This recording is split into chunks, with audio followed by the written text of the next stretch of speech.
Finally guys সকাল সকাল বাইতে কোনো বাইরে এলাম আর সারাদিন করবো বকচোদি। আর আমার লগে আছে রবিকুল মামা আর আছে মকি ভাই, আর আমরা সবাই মিলে যাবো ইলেকশন ক্যাম্পাসে। আর আমরা শরীফুল মামা গাড়ির মধ্যে ব্যানার মেরে কিন্তু রেডি করে লাইছে।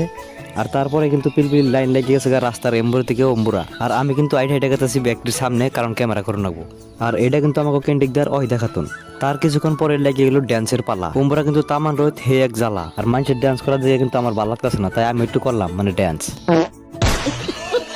মানুষের ভিড়ে অত্যাধিক গরম, তাই কিনলাম একটা অরেঞ্জ, আর অরেঞ্জেও শু করতেছে না, তাই আমি বাসরতলা বইয়া খাইতেছি পানি। গরম যে ধরবো এটা আমি আগে থেকেই জানি। বর্তমান বাজে 2টা আর আমি আছি লেডিসের পাশে, কারণ এনার্জি ফেল আর সবার ড্যান্সও কমে গেছে গা।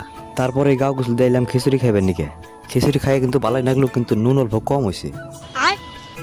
খাইয়া দেয় আমি বাইক চালাইতেছি আর রাখি ক্যামেরা করতেছে। আর এই সময় দেখি যে সাইকেলের চাকার ভিতর দিয়ে একটা ছোট ভাই ঠ্যাং গেছে গা, আর ওইটা টাইনা টুইনা বাইক করে দিলাম। ফাইনালি বাইরে নিয়ে হওয়ার পরে কিন্তু আমরা গাইস বাজার কাটাছি। আর আজকের ব্লগটা এই শেষ।